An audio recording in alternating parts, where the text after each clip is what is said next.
Dear Kelly, I've reviewed your letter, claiming to respond to my March 28th letter. I received it April 8th after sending my most recent correspondence.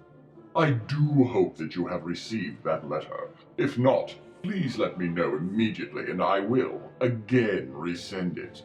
I hope even more that I will receive a substantive response. Your late incoming correspondence seems a piece of a two-part strategy. First, to expedite publishing the knowingly false memoir to generate undeserved sales by tricking the public into buying something that is not as advertised, while slow-walking, confronting the lies that are at the heart of the book, in the hope that you can run out the clock and publish without confronting the evidence of falsity. The strategy is obvious, flawed, and will backfire. Since publication of the book was first announced for August, this race to publish in May in the face of the gale force wind of proof that the book is replete with lies cannot be reconciled with the obligation to tell the truth. Why the rush? What your letter should have said was, presentation in New York to our top legal officers and outside counsel raised concerns about the reliability of the book and author. Frankly, we are not prepared to risk our reputation by publishing without further careful fact-checking. While we understand that placing the documents in a sealed envelope was intended to preserve a litigation position, we are more interested in making sure that what we publish is true and not worrying how close to the edge of the First Amendment protections we can come. I'd like to come to your office and review page by page all the materials you presented, and most especially the new handwritten materials that I have not seen which reflect Ron's reports of his day-by-day activities. I also will take you up on your offer to listen to the tape, because my high-end publisher clients certainly don't want to be in league with virulent racists or anti-Semites. Of course, we will delay publication until we are satisfied that we know the book is accurate. Instead, you sent a farrago of cavils, name-calling, false assertions, and intentional eliding of the clear issues. Let me dispose of your points. The preliminary matter of how we got the book. No, we didn't steal it, nor did Deep Throat provide it in a darkened garage. I haven't seen that movie recently either. Just one of the points of life, like Mark Furman's lying and racism, that I recall unaided. A person who was given the manuscript without any requirement of confidentiality, who recognized from his or her own experience that it was filled with lies, delivered it to us. Here dies your note of irony. Second, the claim that the church was slow to present its evidence, that the publishers intended to present a lie-strewn book. This raises the illogical and counterintuitive proposition that the victims of falsehoods have the initial burden of uncovering the falsehoods pre-publication and rushing to the publisher to show the publisher where it is about to go wrong. This exactly flips the burden of fact-checking from the publisher to the consumers and those to be maligned by such lies, and could not possibly be presented by a lawyer of your accomplishments seriously. As such, I reject it completely. Third, you suggest that when the dismissive Ms. Frost offered us an audience on short notice 2,600 nautical miles from my place of residence, I should have cancelled personal and professional obligations and immediately appeared in her office as summoned. Really? For the same reason you could not personally attend a meeting on a date selected by others, I could not. Instead, as adults do, we selected a time that could be accommodated, albeit on an inconvenient basis, and honored by the express arbitrary time limits imposed by Ms. Frost. Review the correspondence arranging the meeting again, or the notes made by the stenographer at the meeting, and see whether you see a hint or intimation that we were welcome to spend as much time as we wish to present. I think that you will see our audience was for 90 minutes only, and we used every second of it by shaping our presentation to meet Ms. Frost's imperative. I know for sure, because I kept my eye fixed to the clock visible above Ms. Frost's right shoulder. Fourth, you suggest that rather than deliver each of the dozens and dozens of documents for independent study which demonstrated over and over that the publishers were on the road to publishing a pack of lies and were in league with a wife-beating, child-abusing, rape-harboring, racist, and anti-Semite, we merely purported to read the documents containing the smoking guns. You have that wrong in many ways.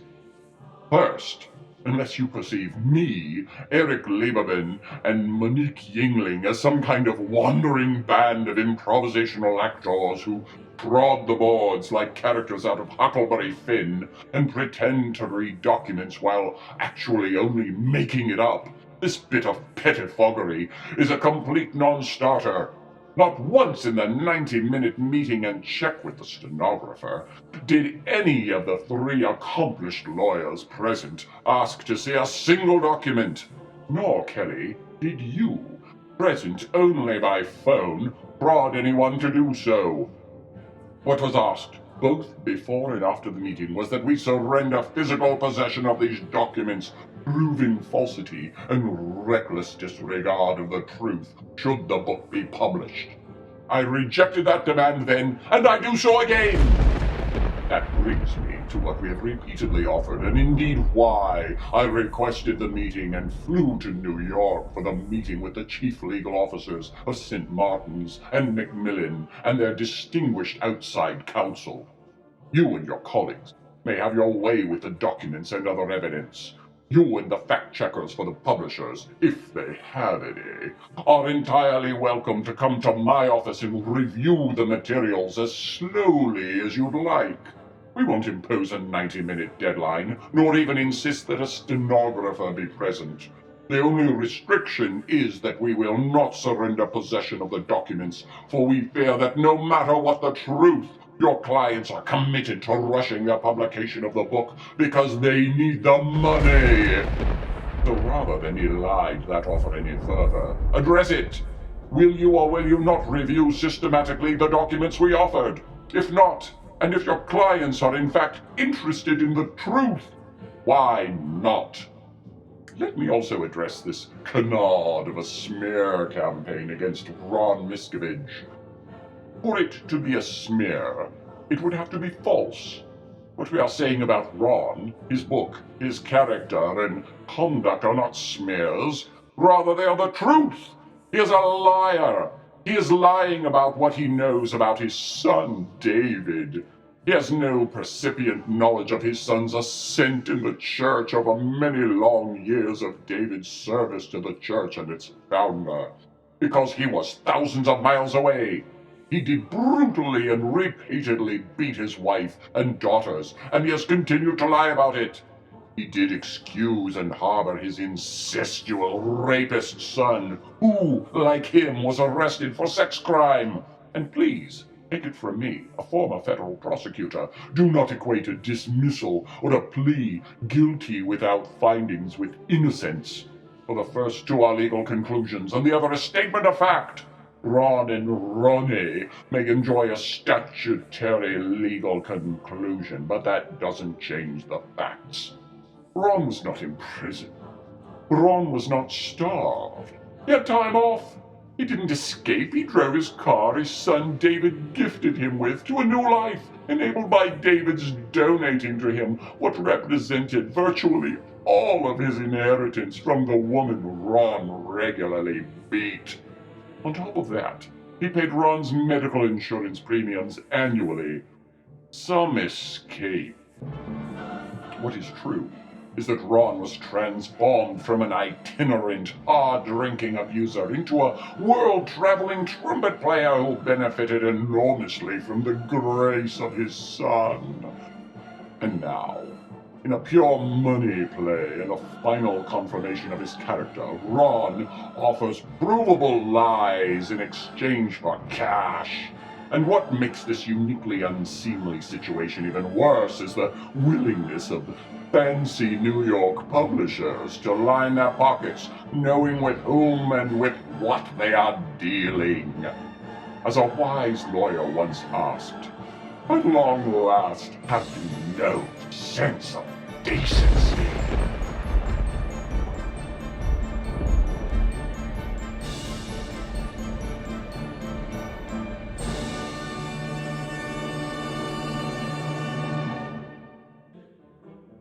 Let me end as I began. The Church has previously and once again urges your clients to review the mountain of evidence demonstrating that they are rushing to sell to the public a book that is not what it claims to be. It is not a memoir. It is a work of fiction, poorly written and plagiarized, certainly, but still a work of fiction. You and the publishers have the means at hand to confirm that it is fiction by the careful review of the evidence available, and that we again and again offer for review. And yet, you refuse! It is hard to understand why. However, so there is no question, please feel free to contact me at my office, and we can arrange for a time for you and any of your colleagues to come and study the evidence. All that we ask is that you hold off publishing until all the lies in the book have been removed. The likely result, we are confident, is that there will not be a book to sell. I do hope to hear from you, to learn that your clients will delay publication. This will signal that they wish to pursue the path of truth and not avarice. The truth will set them free and spare a fraud on the marketplace. All rights reserved. Sincerely, Bert H.